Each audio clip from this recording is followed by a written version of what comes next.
A Fraternidade Espírita Chico Xavier apresenta A Página Amiga, o audiobook do livro Nosso Lar.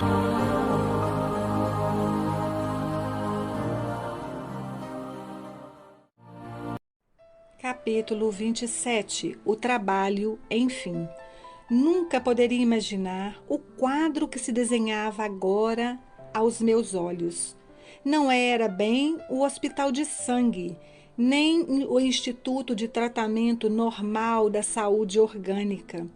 Era uma série de câmaras vastas, ligadas entre si e repletas de verdadeiros despojos humanos. Singular vozerio pairava no ar, gemidos, soluços, frases dolorosas pronunciadas a esmos, rostos escaveirados, mãos esqueléticas, faces monstruosas deixavam transparecer terrível miséria espiritual. Tão angustiosas foram minhas primeiras impressões que procurei o recurso da prece para não fraquejar. Tobias, imperturbável, chamou velha servidora que acudiu atenciosamente. Vejo poucos auxiliares, disse admirado. Que aconteceu? O ministro Flacos, esclareceu a velhinha em tom respeitoso. Determinou que a maioria acompanhasse os samaritanos para os serviços de hoje nas regiões do umbral. Há que multiplicar energias, tornou ele sereno. Não temos tempo a perder. Irmão Tobias, por caridade, gritou um ancião, gesticulando, agarrada ao leito, à maneira de louco. Estou a sufocar. Isto é 1000 vezes pior que a morte na terra. Socorro, socorro, quero sair, quero ar, muito ar. Tobias aproximou-se, examinou-a com atenção e perguntou: por que teria o Ribeiro piorado tanto? Experimentou uma crise de grandes proporções, explicou a serva. E o assistente Gonçalves esclareceu que a carga de pensamentos sombrios emitidos pelos parentes encarnados era a causa fundamental desse agravo de perturbação. Visto achar-se ainda muito fraco e sem ter acumulado força mental suficiente para desprender-se dos laços mais fortes do mundo, o pobre não tem resistido como seria de desejar. Enquanto o generoso Tobias acariciava a fronte do enfermo, a serviçal prosseguia esclarecendo. Hoje, muito cedo, ele se ausentou sem consentimento nosso a correr desabaladamente. Gritava que lhe exigiam a presença no lar, que não podia esquecer a esposa e os filhos chorosos, que era crueldade retê-lo aqui distante do lar. Lourenço e Hermes esforçam-se por fazê-lo voltar ao leito, mas foi impossível. Deliberei então aplicar alguns passes de prostração, subtrair-lhe as forças e a motilidade em benefício dele mesmo. Fez muito bem, acentuou Tobias pensativo. Vou pedir providências contra a atitude da família.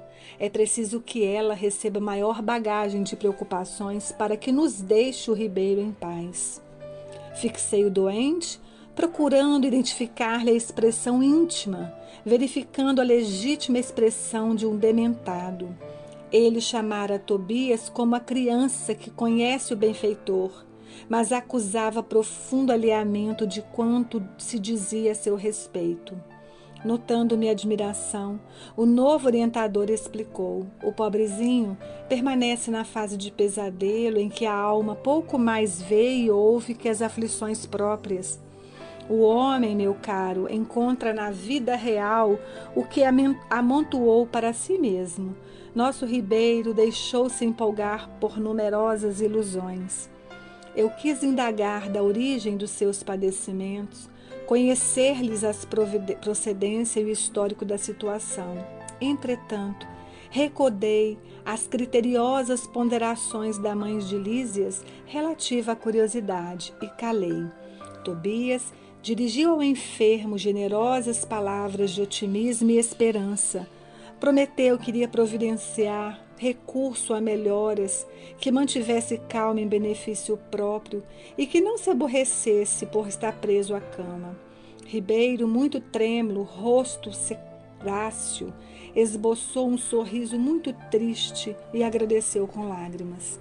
Seguimos pelas numerosas filas de camas bem cuidadas, sentindo a desagradável exalação ambiente oriunda, como vinha saber mais tarde, das emanações mentais dos que ali se congregavam com as dolorosas impressões da morte física, e muita vez sob o império de baixos pensamentos.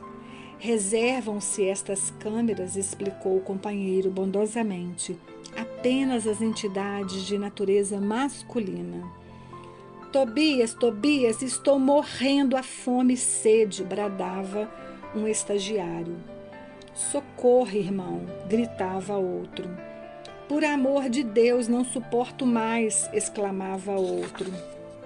Coração alanceado ante o sofrimento de tantas criaturas, não contive a interrogação penosa. Meu amigo, como é triste a reunião de tantos sofredores e torturados. Por que este quadro angustioso? Tobias respondeu sem se perturbar. Não devemos observar aqui somente dor e desolação. Lembre, meu irmão, que estes doentes estão atendidos, que já se retiraram do umbral, onde tantas armadilhas aguardam os imprevidentes descuidosos de si mesmos. Nestes pavilhões, pelo menos, já se preparam para o serviço regenerador. Quanto às lágrimas que vertem, recordemos que devem a si mesmos esses padecimentos. A vida do homem está centralizado onde centralize ele o próprio coração. E depois de uma pausa que parecia surdo a tantos clamores, acentuou: são contrabandistas da vida eterna. Como assim? Atalhei interessado. O interlocutor sorriu e respondeu em voz firme. Acreditavam que as mercadorias propriamente terrestres teriam o mesmo valor nos planos dos espíritos. Supunham que o prazer criminoso, o poder do dinheiro, a revolta contra a lei e a imposição dos caprichos atravessariam as fronteiras do túmulo e vigorariam aqui também, oferecendo-lhe ensejos a disparates novos. Foram negociantes imprevidentes. Enriqueceram de cambiar as posses materiais em créditos espirituais. Não aprenderam as mais simples operações de câmbios no mundo. Quando iam a Londres, trocavam contos de réis por libras esterlinas. Entretanto, nem com a certeza matemática da morte carnal se animaram a adquirir os valores da espiritualidade. Agora, que fazer? Temos os milionários das sensações físicas transformadas em mendigos da alma. Realíssimo, Tobias, não podia ser mais lógico.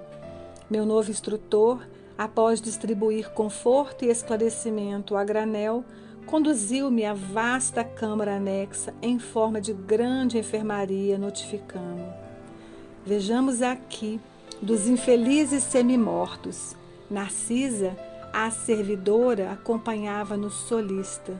Abriu-se a porta, quase cambaleei ante a surpresa angustiosa. 32 homens, de semblante patibular, permaneciam inertes em leitos muito baixos, evidenciando apenas leves movimentos de respiração. Fazendo gesto significativo com o indicador, Tobias esclareceu: estes sofredores padecem um sono mais pesado que os outros de nossos irmãos ignorantes. Chamamo-lhes crentes negativos. Em vez de aceitarem o Senhor, eram vassalos intransigentes do egoísmo. Em vez de crerem na vida, no movimento, no trabalho, admitiam somente o nada, a imobilidade e a vitória do crime. Converteram a experiência humana em constante preparação para um grande sono, e como não tinham qualquer ideia do bem a serviço da coletividade, não há outro recurso senão longos anos em pesadelos sinistros. Não conseguia externar meu espanto. Muito cuidadoso, Tobias começou a aplicar passes de fortalecimento sob meus olhos atônitos. Fim da operação, nos 2 primeiros, começaram ambos a expelir negra substância pela boca, espécie de vômito escuro e viscoso, com terríveis emanações cadavéricas. São fluidos venenosos que segregam, explicou Tobias muito calmo. Narcisa fazia o possível por atender prontamente à tarefa de limpeza, mas debalde. Grande número deles deixava escapar a mesma substância negra e fétida. Foi então que instintivamente me agarrei aos petrechos de higiene e lancei-me ao trabalho com ardor. A servidora parecia contente com o auxílio humilde do novo irmão, ao passo que Tobias me dispensava olhares satisfeitos e agradecidos.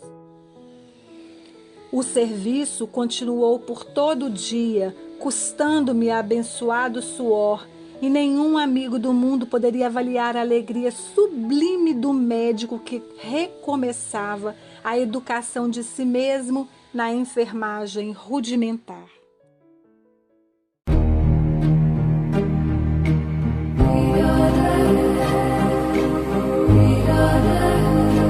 Audiobook do livro Nosso Lar. Narrativa Cristina Albuquerque.